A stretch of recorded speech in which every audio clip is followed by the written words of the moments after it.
Je vais vous exposer l'ensemble du matériel dont on a besoin pour produire une placette échantillon. Ici, je l'ai dans un seul sac, mais normalement, puisqu'on forme une équipe de deux, on répartit le bagage dans un autre sac. Vous allez voir, ça prend quand même une bonne forme physique pour pouvoir traîner ce que ça nécessite. Puis dépendamment des circonstances d'accès à la placette, ben, j'ai aussi, lorsque je suis en hélicoptère, un équipement spécifique que je traîne pour des éventualités où on aurait à passer la nuit en forêt. Et puis donc compléter sur certains aspects de sécurité.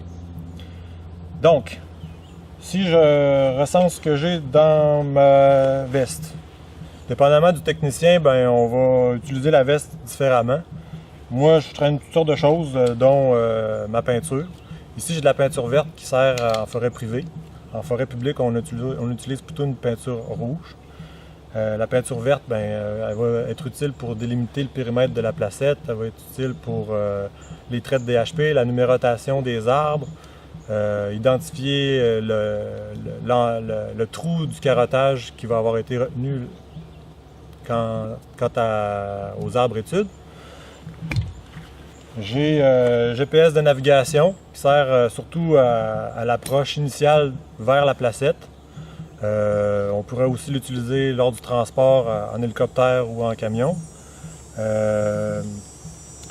J'utilise le GPS de positionnement, GPS de précision dans lequel le plan de sondage est téléchargé. J'ai aussi un spot qui me permet de me localiser en toutes circonstances. J'ai plusieurs de mes supérieurs qui peuvent recevoir le message lorsque j'arrive en forêt, lorsque je quitte la forêt. Si j'ai une situation d'urgence, je vais pouvoir aussi l'utiliser d'une manière alors différente. Bon, j'ai différents crayons, j'ai un stylet pour la tablette électronique que je vais vous montrer par la suite. Calepin de notes, boussole, clinomètre qui est un instrument qui permet de mesurer des angles.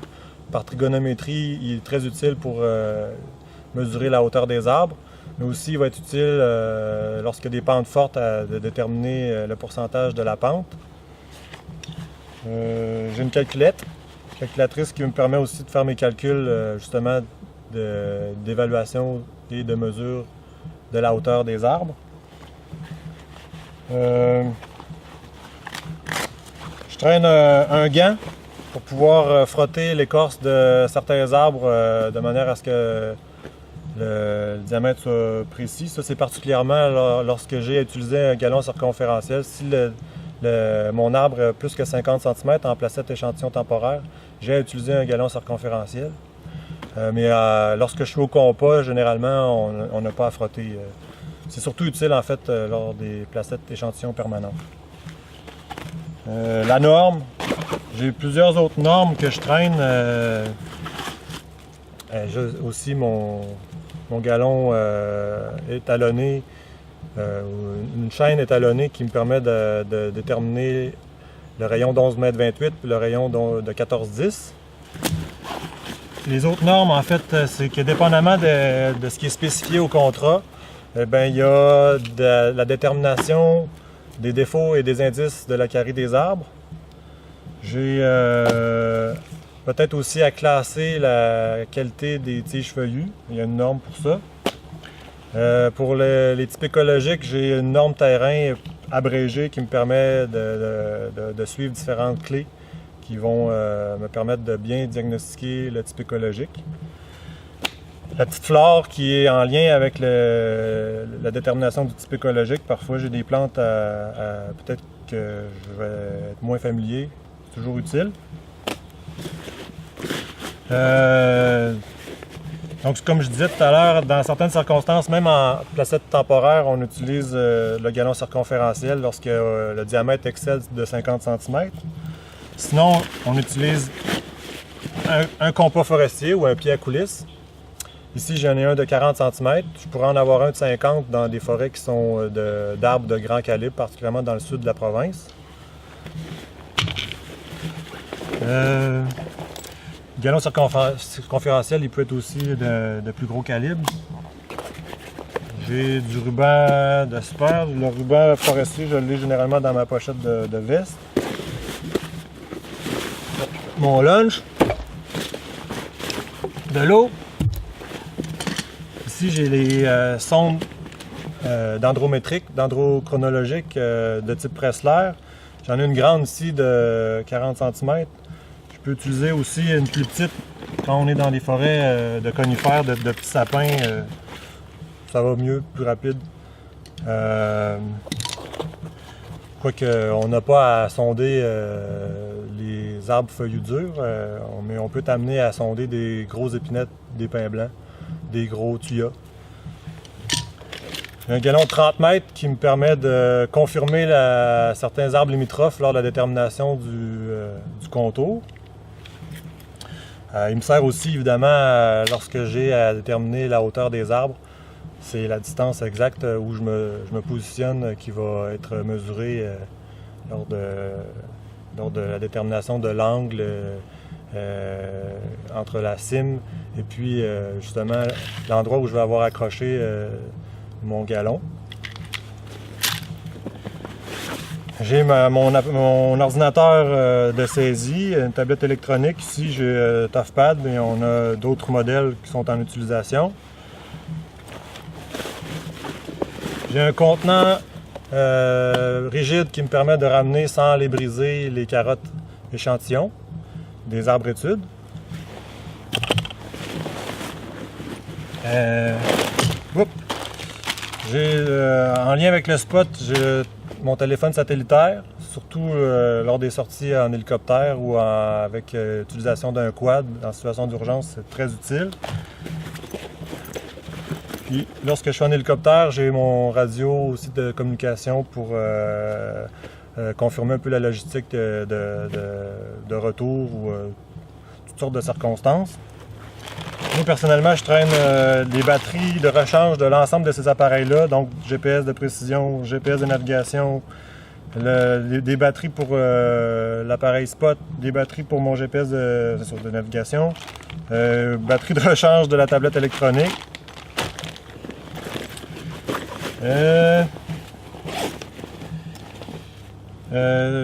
Petit sécateur, pas sécateur, j'ai un sécateur ici, Copracine ou sécateur. Ça permet soit d'élaguer pour permettre de mesurer plus précisément ou d'accéder à un arbre qui est particulièrement branchu, ou on peut utiliser une petite scie à élaguer. Ça sert aussi, comme j'ai montré tout à l'heure, à se confectionner un piquet de centre. Une petite hachette aussi, c'est toujours utile pour enfoncer notre piquet.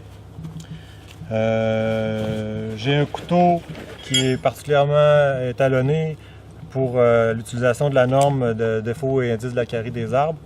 C'est particulièrement pour évaluer la profondeur de la pourriture. J'ai un gabarit qui me sert à déterminer la classe de diamètre des gaules. Dans le jargon, on dit un go-no-go ou un gun à gaule, c'est une déformation de l'expression, je pense. On pourrait utiliser le pied à coulisse, mais pour les diamètres en deçà du centimètre, je pense qu'on peut avoir un petit biais dans la précision. Puis c'est particulièrement déterminant le centimètre parce qu'il détermine la première classe, qui est la classe 2.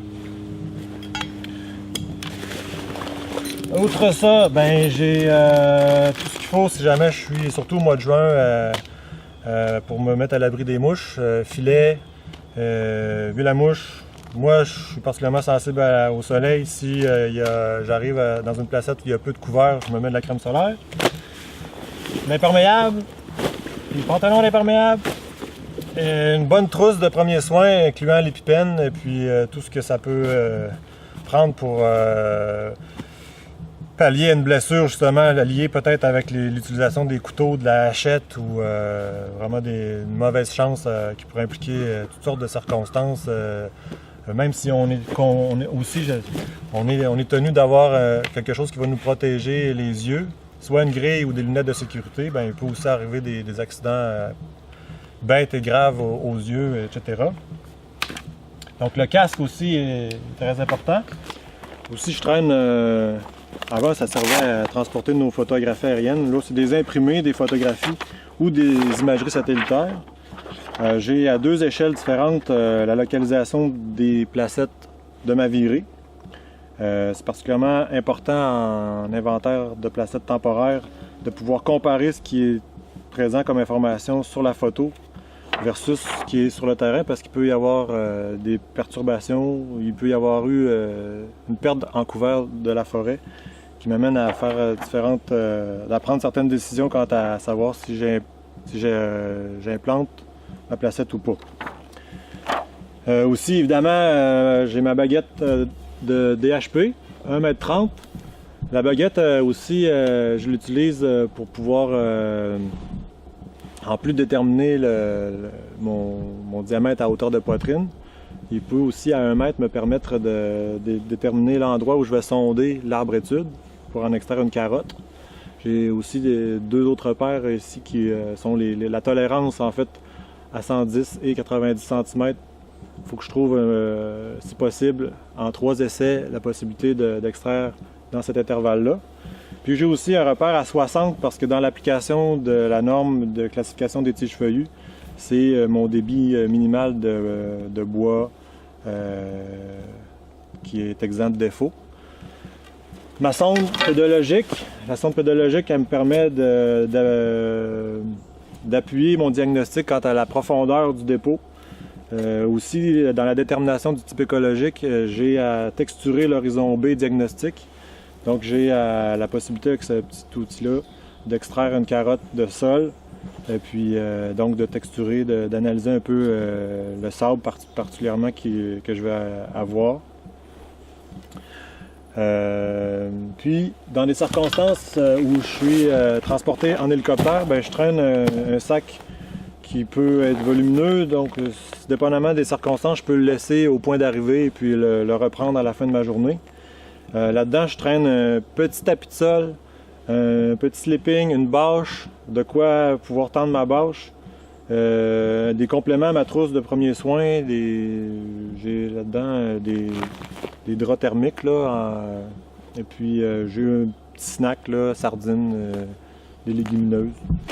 Puis donc, ça me permet d'être un peu plus sécurisé advenant des circonstances imprévues de mauvais temps ou de bris mécanique qui ferait que l'hélicoptère ne viendrait pas me chercher à la fin de ma journée.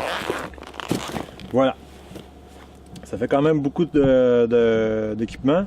Ça demande quand même une bonne planification à chaque matin pour s'assurer qu'on a l'ensemble de ce qu'on a besoin pour travailler.